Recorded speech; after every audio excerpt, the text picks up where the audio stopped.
When you think about something being perfect, you think of it as being flawless. For example, pretend that you just bought a brand new pair of shoes. They're shiny and they're without any marks or scrapes or dirt. So, what about people? Are they perfect? Is your neighbor perfect? Is your boss perfect? Or your husband or your wife? No. None of us are perfect and we all make mistakes and we all fail daily. But there was and is a man who was perfect. So today I'm going to be talking about this one and only perfect man. So who is this man, you might ask? His name was Jesus, and Jesus was the one and only perfect man. We all know about Jesus, but do we know about his life? Or do we only know that he was born of a virgin and that he died on the cross? Or is there more to his story? So I'm going to be using verses from the Bible to help me explain to you who Jesus is. Personally, Jesus is very important to me and plays a big part in my life. He's my strength when I'm weak, or if I'm down, he picks me up and he helps me to make it through each and every day. Some days are harder than others, and some days I think, how am I ever going to get through it? But he's my foundation and my rock. So first off, we're going to be talking about the birth of Jesus. Jesus was born of a virgin named Mary. And an angel came and told Joseph not to be afraid to take Mary as his wife, that her pregnancy was conceived by the Holy Spirit. And an angel told them that their child would be named Jesus and that he would later save people from their sins.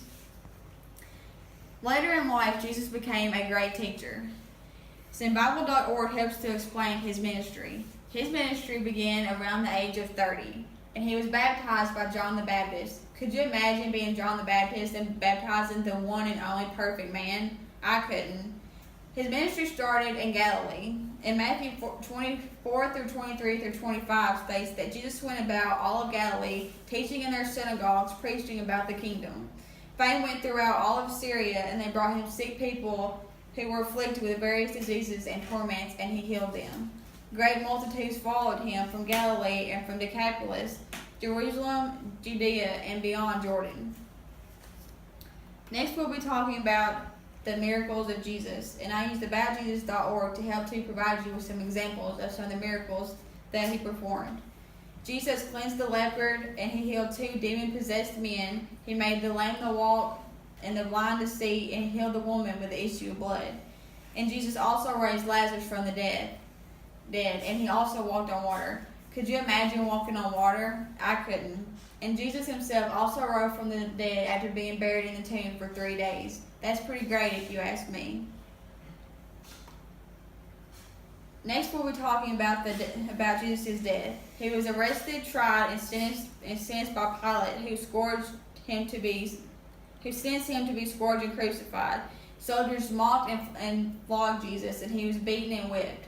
And so after being beaten, soldiers put a purple robe and a crown of thorns on his head. And after being beaten, he carried his own cross to the place where he would later die. Before being crucified, he was stripped of his clothing and he was hung between 2 thieves. And 6 hours later, he died. To verify his death, he was pierced in the side by a spear. Finally, Jesus is the way, the truth, and the life. He loved us so much that he died on the cross to save sinners like you and me. By his teachings and by his ministry and his examples, we have instructions on how that we should live our lives. Matthew 5:13 through 16 states that we are the salt and the light of the world, and that we should live exactly how that Jesus did. Mark 12:31 states that to love your neighbor as yourself. And in Deuteronomy 31:6, Jesus promises to never leave or forsake us. If you didn't know who Jesus was before, I hope that you have a better understanding of who he is. He was the man without sin. He was the Son of God. He was the man that healed the sick, and the man that lived his life to provide us with an example, and the man that loved us so much that he gave his life and died on a cross. If you want to learn more about Jesus, there's a great book called the Bible, and I encourage you to pick it up and to read it today if you have any questions about who he is, his life, or his ministry. And in closing, I will leave you with this. Billy Graham once stated, God proved his love on the cross. When Christ hung and bled and died, it was God saying to the world, I love you.